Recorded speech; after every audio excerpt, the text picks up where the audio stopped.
Hi, my name's Kim. I'm a freelance technical manager. I give Backblaze a 5-star rating. And if you want to see more videos like this, please look below. I had realized that I had all my data for the last 20 years on different clouds, different backup services, and I needed something that I could house everything in one place. So the reason I looked at Backblaze when I started doing my homework on backup software was because of the price, and also because I could house everything in one place. And that way I feel much more secure, because what if something happens to one of the other 5 clouds or backup services I'm running right now?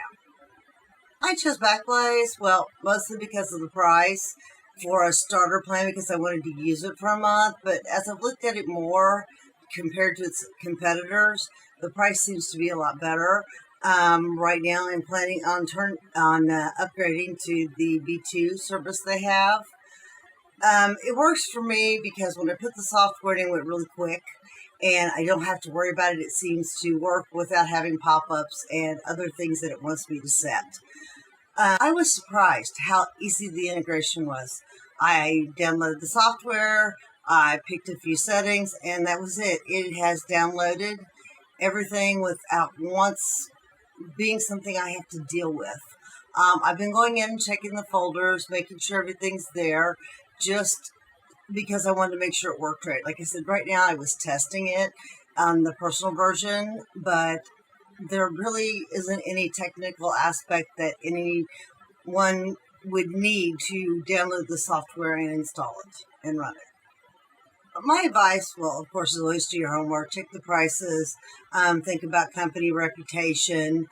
One of the things I recommend to people is any questions I have, I like to email support and see how fast they get back to me. Sometimes I ask kind of tough questions I already know the answers to, and so far with Backblaze, they've gotten back to me pretty quick. I think, testing out support is always good.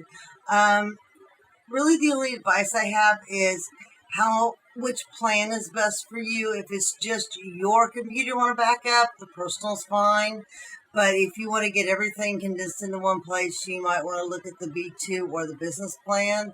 And you have to keep in mind, when you have the personal plan, if you delete something on your computer, it is going to delete on Backblaze unless you have a forever program or some type of plan with it that doesn't delete it. That's one reason I'm looking to upgrade right now, is I want to just have a place to store everything without dealing with companies like Amazon, which, if you look at that, you almost have to hire somebody to help you out.